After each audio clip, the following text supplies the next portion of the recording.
이제 9월인데 옆 사람 보고 옆 사람 보세요. 미소로 인사하고 대화로 칭찬하며 9월 인사합니다.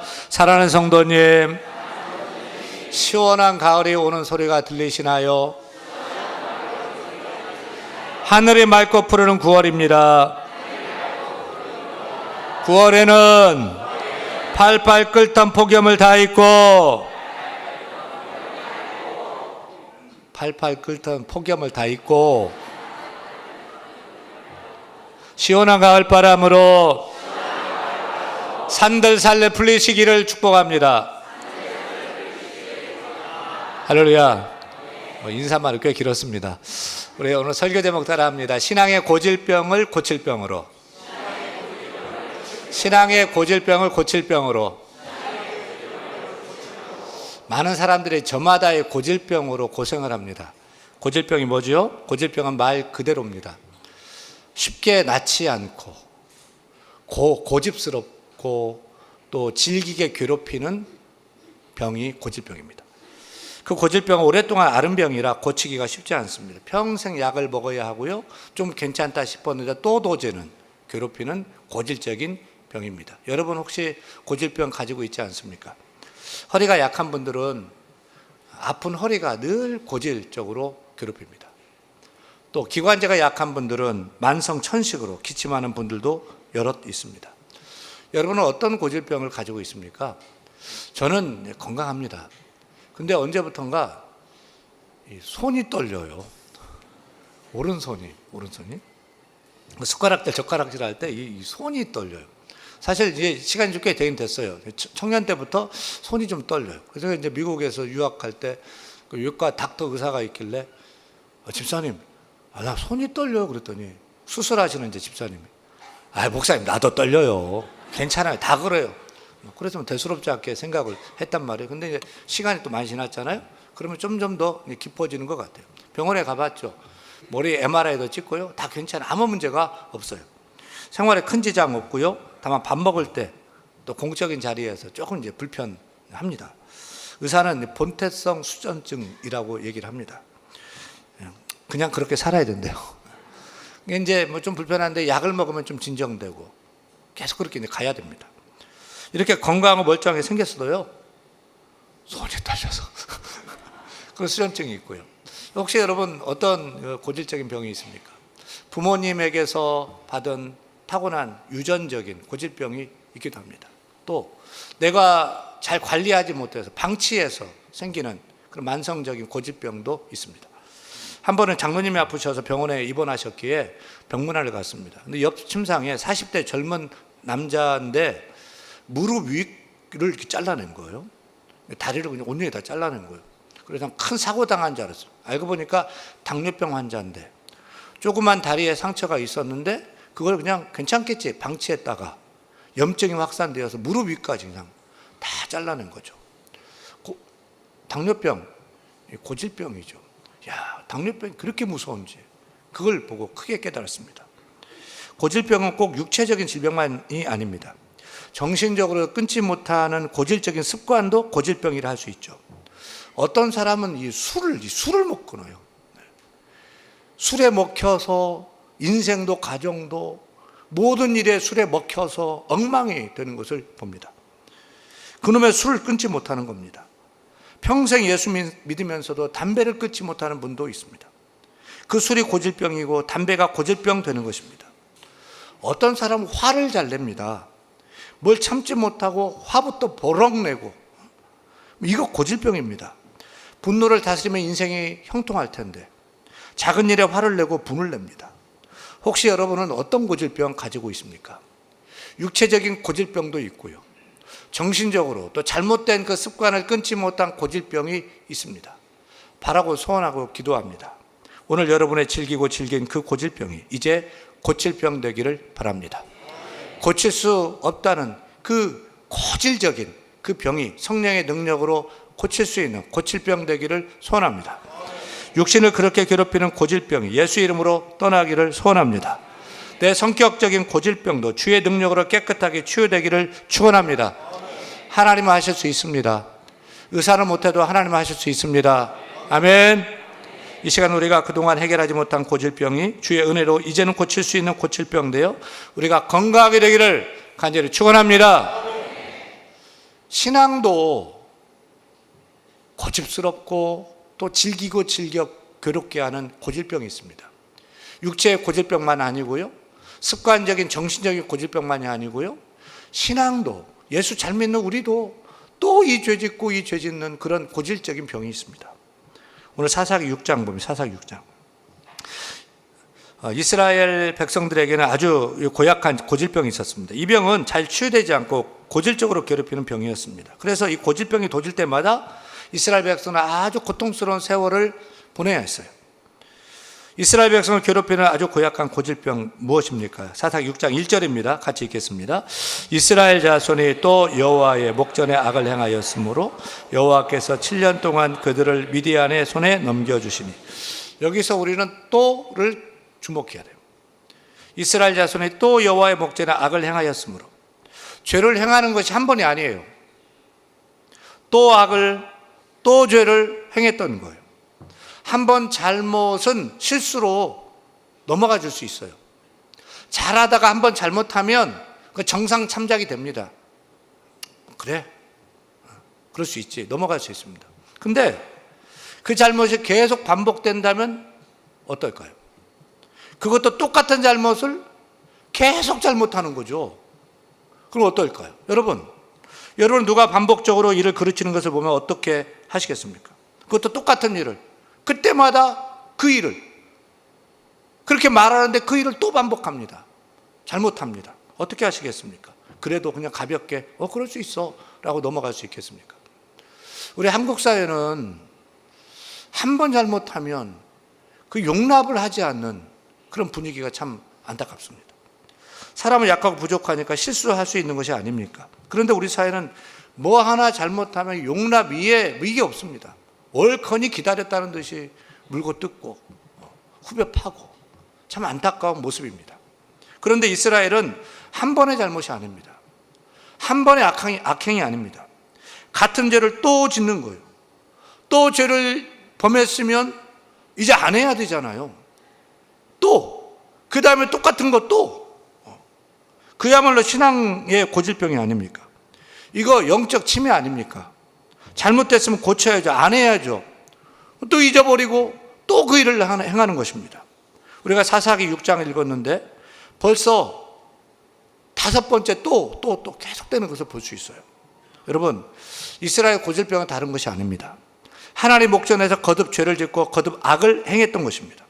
처음에 죄 지을 때는 숨어서 몰래 두근두근하면서 죄를 지었겠죠. 그런데 이제는 당당해요. 뻔뻔해요. 거듭 죄를 그냥 짓는 거예요.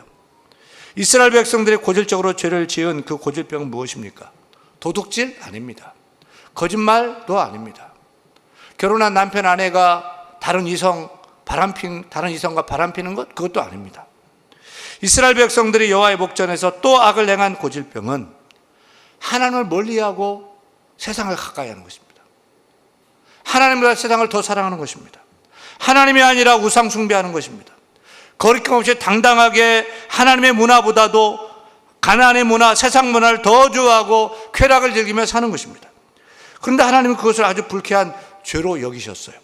하나님보다 세상을 더 사랑하고 하나님을 더 가까이 하는 것을 하나님은 싫어하셨습니다. 그런데 우리도 그렇지 않습니까? 이것이 구약 사사기 시대 이스라엘 백성만의 고질병입니까? 아니요. 우리도 그렇지 않습니까? 우리도 하나님보다 세상을 더 좋아하잖아요. 세상과 더 짝하고 세상을 더 사랑하잖아요. 이러면 안 되는지 하다가 이제는 그게 죄인 줄도 모르고, 아니 이제 뻔뻔하게 그냥 당당하게 그 일을, 세상을 더 가까이 하지 않습니까? 자녀가 우상이 되어서 하나님보다 자녀를 더 사랑하는 우리이지 않습니까? 돈이 우상이 되어서 하나님이 나를 통치하는 것이 아니라 돈이 나의 하나님이 되어서 돈이 나를 통치하고 나를 좌우지하고 있지는 않습니까? 우리가 예수 신앙 입문한 지가 하루 이틀도 아니고 수십 년이 되었는데도 여전히 계속해서 반복해서 또 하나님을 멀리하는 그 고질적인 병에 걸려 있지는 않습니까? 이제는 그것이 죄라고 생각하지도 않는 죄의 무감각증에 빠진 것처럼, 영적 치매에 걸린 것처럼 계속 그렇게 행하는 것입니다. 여러분, 이스라엘 백성들만 또 죄를 짓는 고질적인 신앙의 병 걸린 것입니까? 아니면 여러분도 우리도 이스라엘 백성들과 똑같은 고질병에 걸린 것 같습니까? 왜 이런 신앙의 고질병에 걸린 것일까요? 그게 잘못이고 죄고 병이면 고쳐야 되잖아요. 왜 또다시 죄를 짓고 고질적인 죄를 또 지을까요? 그 병의 원인을 알아야 치유할 수 있지 않겠어요? 좋은 의사는 그 질병만을 고치는 사람이 좋은 의사가 아닙니다. 병의 원인을 알고 병의 원인부터 고치는 의사가 좋은 의사입니다. 좋은 부모는 자녀가 잘못했을 때 문제를 그냥 해결해주고 용서해주는 게 좋은 부모가 아닙니다. 자녀가 뭘 잘못했는지 그 원인을 바로 잡아주는 부모가 좋은 부모입니다. 다음에는 그 일을 범하지 않도록 고쳐주고 바로 잡아주는 부모가 좋은 부모입니다. 우리는 우리 신앙의 고질병을 고치기 위해서는 언제 왜 무엇 때문에 그렇게 반복해서 고질적인 죄를 범하는지 그 고질병의 원인을 찾아야 할 것입니다. 그래야 바르게 처방하고 바르게 온전히 고칠 수 있지 않겠습니까? 흥미로운 것은 이스라엘의 고질병이 언제 도졌는지 그 시기를 알면 그 병의 원인도 알 수 있을 것 같아요. 여러분, 이스라엘이 언제 하나님 앞에서 또 죄를 범한 줄 아십니까? 오늘 본문 바로 윗절 사사기 5장 31절 하반절부터 6장 1절 이어서 읽습니다. 그 땅이 40년 동안 평온하였더라. 이스라엘 자손이 또 여호와의 목전에 악을 행하였으므로. 언제 또 악을 행하는 죄를 이스라엘이 지었다고요? 이스라엘이 평온할 때요, 형통할 때요. 이만하면 됐어, 문제없어 라고 할 때 어김없이 또 죄를 지었다는 거예요. 이게 패턴이에요. 한두 번이 아니에요. 계속 그러는 패턴이에요. 사사기 3장 11절과 12절 말씀 읽겠습니다. 그 땅이 평온한 지 40년에 그나스의 아들 온니엘이 죽었더라. 이스라엘 자손이 또 여호와의 목전에 악을 행하여. 여기서도 마찬가지예요. 패턴이에요. 이스라엘이 평온할 때 되면 또 그 죄 짓는 거예요. 그래서 이스라엘 백성들은 하나님 목전에서 또 악을 행했던 거예요. 고질병이 도지는 거예요. 근데 이것이 이스라엘 백성들에게만 일어나는 일이냐는 거죠. 우리도 그렇지 않습니까? 우리도 똑같습니다. 물론 우리의 삶이 너무 힘들고 고단하고 어려움이 생길 때 죄를 짓기도 합니다. 하지만 대부분은 우리가 좀 되는 것 같고 여유가 좀 생기고 이제는 먹고 살만할 때가 되었다고 생각할 때 죄 짓기 더 쉽습니다. 이상해요. 잘 나가면 하나님을 잊어버리는 거예요. 그 평안을 하나님 주셨는데 그 평안에서 하나님을 찾지 않아요. 하나님을 기억하지 않아요. 이제 하나님 없어도 문제 없을 것 같아요. 그래서 교만해집니다. 방탕합니다. 이제 좀 괜찮다 싶으니까 하나님 없고 내가 하나님이 됩니다. 그리고 내 마음대로 삽니다. 사사기에 중심 요절이 있습니다. 중심 요절 말씀 같이 한번 읽겠습니다. 그때에 이스라엘에 왕이 없으므로 사람이 각기 자기의 소견에 옳은 대로 행하였더라. 사사시대에 먹고 살만해지면은 왕을 하나님이 아니라 왕이 없어서 자기가 왕이 돼버려요. 왕인 내가 내 소견에 좋은 대로 옳은 대로 막 행하는 거예요. 인간의 소견은 어김없이 인본주의로 가요. 인간의 소견은 내버려 두면 하나님을 더 믿어야 이게 안 돼요. 인본주의로 가는 거예요. 세속주의로 가는 거예요. 혼합주의로 그냥 빠져가는 거예요. 그래 하나님보다 내가 왕이에요. 세상을 더 사랑하게 되는 거예요. 우상을 숭배해요. 하나님과 우상을 짬뽕으로 섬기는 거예요. 이게 뭐예요? 죄죠. 악이죠. 이스라엘은 그 고질병에서 벗어나지 못했습니다. 우리도 힘들고 어려우면 살려달라 하나님을 찾다가 좀 괜찮아지면 여유가 생겨 평안하면 내 힘으로 된 줄 압니다. 내 속에는 좋은 대로 합니다. 내가 왕입니다. 내 마음대로 삽니다. 그래 하나님보다 세상을 더 짝하고 더 사랑하고 인본주의로 가고 내가 세속주의로 가고 하나님 믿는다면서 세상과 함께하는 영적 간음 같은 그런 혼합주의로 우리가 살고 있지 않습니까? 그때 하나님은 어김없이 진노하셔요. 왜? 우리를 사랑하시니까. 그 죄에서 바로잡고 그 죄에서 떠나서 거룩하게 살기를 원하시기 때문에. 그래서 하나님은 블레셋이라는 이방 민족 방망이를 들어서 때려요. 미디안을 보내요. 미디안 채찍을 들어서 때려요. 여러분, 미디안은 누구죠? 지금 이스라엘 가자 지구에서 이스라엘과 싸우고 있는 하마스, 그게 미디안이에요. 미디안 후손이에요. 레바논의 헤즈볼라와 이스라엘 매일 막 수십 발씩 매일 막 미사일을 쏘고 전쟁을 하고 있는데요, 그들이 바로 미디안의 후손들이에요. 아브라함과 그 셋째 부인 구드라 사이에서 난 아들 미디안. 그러니까 아브라함, 모세, 사사기 때의 그 갈등이 지금까지 이어지고 있는 거예요. 여러분 기억하세요. 구약 사사기는 오늘 우리 시대의 재방송입니다. 사사기 시대의 죄가, 문제가, 징계가 지금 우리에게 그대로 재현되고 있는 것입니다. 사사기의 사건은 옛날 구약 얘기가 아닙니다. 지금 우리 얘기입니다. 또 남 얘기도 아닙니다. 나의 얘기, 우리 얘기입니다. 사랑하는 여러분, 우리는 하나님의 백성입니다. 하나님의 자녀입니다. 그런데 내가 하나님보다도 세상을 더 사랑합니다. 세상을 더 좋아합니다. 세상으로 나아갑니다. 내가 하나님이 되고 세상 것을 우상 삼고 섬기는 것입니다. 먹고 살만해지면, 평안해지면 하나님을 잊어버리는 것입니다. 조금만 편해지면 하나님을 기억하지 않습니다. 의지하지 않습니다. 그때 이스라엘을 사랑하신 하나님은 블레셋 방맹이로, 미디안 채찍으로 이스라엘을 징계하셔서 그들이 하나님께 돌아오게 하시듯이 우리를 사랑하시는 하나님 아버지께서 이스라엘처럼 또다시 반복적으로 죄를 행하는 우리에게 때론 질병의 블레셋 방망이로, 때론 고난의 미디안 채찍으로 정신 바짝 차리도록 때리시는 것도 봅니다. 죽게 돌아와서 바로 살도록 때리시는 것입니다. 유행가 중에 이런 노래 있죠. 있을 때 잘해 후회하지 말고. 알아요? 오늘 성경은 우리에게 이렇게 말하고 있어요. 잘 나갈 때 잘해 후회하지 말고. 옆 사람 보고 좀 가르쳐 주세요. 오늘 메시지예요. 잘 나갈 때 잘해. 잘 나갈 때 잘해 후회하지 말고. 여러분, 잘 나갑니까? 평안합니까? 형통합니까? 그 평안 하나님이 주셨습니다. 그 형통 하나님이 주셨습니다. 하나님을 섬기시길 바랍니다. 하나님께 더 가까이 나가시길 바랍니다. 하나님만 붙드시길 바랍니다. 하나님만 사랑하시길 바랍니다. 결코 또다시 죄를 범하는 신앙의 고질병이 도져서는 안 될 것입니다. 신앙의 고질병을 어떻게 고칠 수 있을까요?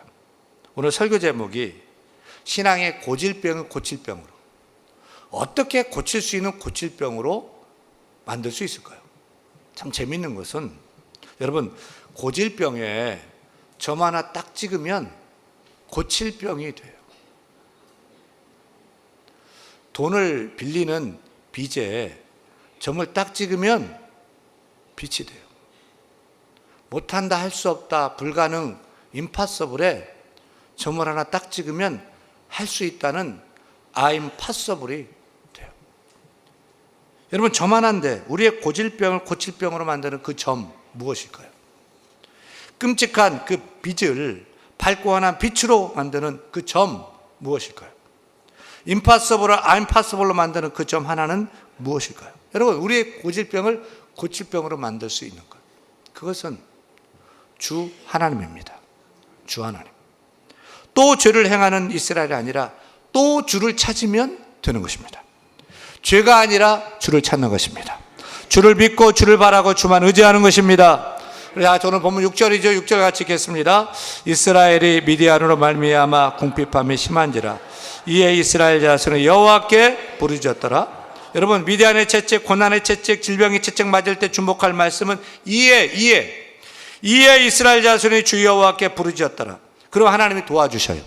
어김없이 찾아오셔요. 살려주셔요. 구원해 주셔요. 여러분, 축복의 방정식 간단하거든요. 저주의 방정식도 간단합니다. 평안할 때, 잘 나갈 때 또 죄를 행하면 미디안의 채찍이 와요.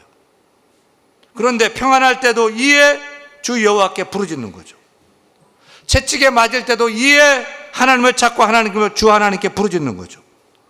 우리가 이에 하나님을 찾고 이에 하나님께 부르짖으면 하나님이 도와주십니다. 역사하십니다. 구원하십니다. 축복하십니다. 계속 평안케 되고요, 계속 형통케 될 줄로 믿습니다. 우리는 또 한 번의 실수, 계속되는 잘못 결코 용납하지 않습니다. 그 못 봐줍니다. 하지만 우리 하나님은 우리가 잘못되고 또 죄를 범해도 이에 하나님을 찾고 이에 하나님께 돌아와 하나님께 부르짖으면 하나님은 몇 번이고 용서해 주십니다. 또 용서해 주십니다. 또 살려주십니다. 왜? 어찌되었든 이에 하나님께 돌아오면 하나님은 받아주셔요. 용서해 주시고 사랑해 주시고 부어주시고 축복해 주시고 공급해 주시는 하나님이심을 깨닫기를 원합니다. 우리의 처지가 어찌하든 우리의 고질병을 고칠병으로 바꿀 수 있는 점 하나는 주 여호와 하나님임을 기억하시길 바랍니다. 빚을 빛으로 바꾸는 그 점 하나도 주 여호와 하나님이고, 임파서블을 아임파서블로 바꾸는 그 점 하나도 주 여호와 하나님이심을 기억하시기를 축원합니다. 축원합니다. 여러분, 주 하나님을 기억하십시오. 우리 하나님을 주 하나님을 바라고 의지하십시오. 힘들고 어려울 때, 고난당할 때, 병들 때 이에 주 하나님을 찾고 주 하나님께 부르짖어야 할 것입니다. 무엇보다 잘 나갈 때 조심하십시오. 형통할 때 조심하십시오. 요즘 뭐가 잘 되라고 할 때 기억하십시오. 주 하나님을 기억하시길 바랍니다. 또 죄를 행하고 또 악을 행하는 것이 행하는 신앙의 고질병 이제는 끊고, 이제는 돌아서서 이에 주를 찾고 이에 주께 부르짖으면 주께서 함께 하십니다. 주께서 도와주십니다. 여러분, 죄가 아니고 주입니다. 주 하나님을 붙드시기를 축원합니다. 미국 남북 전쟁 당시에 미국 대통령 아브라함 링컨은 이렇게 말했습니다. 하나님이 우리 편이시면 우리는 반드시 승리할 것이다. 내가 염려하는 것은 하나님은 항상 내 편이시지만 내가 항상 하나님 편에 설 수 있느냐, 그것이 문제다 라고 말했습니다. 그래서 그는 전쟁을 주의하는 진무 텐트 말고 기도 텐트를 따로 만들었어요. 그리고 기도 텐트에 들어가 늘 하나님께 엎드려 기도했어요. 상대편 남군은 링컨의 북군보다 군인수가 몇 배나 더 많았어요. 또 전쟁하면 남군이 맨날 이기고 북군은 전세가 계속 불리해졌어요. 이에 링컨은 새벽 일찍 일어나 2-3시간씩 하나님을 찾으며 하나님께 부르짖으며 하나님의 도우심을 구했어요. 링컨이 기도 텐트에 엎드려 기도하는 시간에는 아무리 급한 일이 있어도, 세상 누가 찾아와도 그를 만나지 않고 그 일 처리하지 않고 하나님께 붙들고 하나님께 엎드리고 나아갔습니다. 왜요? 만왕의 왕 주 하나님, 그 하나님을 만나는 시간이었기 때문입니다. 그렇게 주 하나님 편에 항상 한결같이 선 링컨에게 하나님께서 전쟁에서 큰 승리를 허락해 주신 줄로 믿습니다. 오가는 세대 지금까지 존경받는 미국 대통령, 기도의 사람, 믿음의 사람 아브라함 링컨으로 그를 세워주신 줄로 믿습니다. 사랑하는 여러분, 또 죄를 행하는 신앙의 고질병, 바로 나의 고질병이고 여러분의 고질병입니다. 이제는 죄가 아니라 주를 찾기를 바랍니다. 주께 기도하기를 바랍니다. 주를 바라기를 바랍니다. 이제 고질병을 끊고 건강한 신앙인으로 승리하는 삶을 살 수 있기를 간절히 축원합니다. 축원합니다.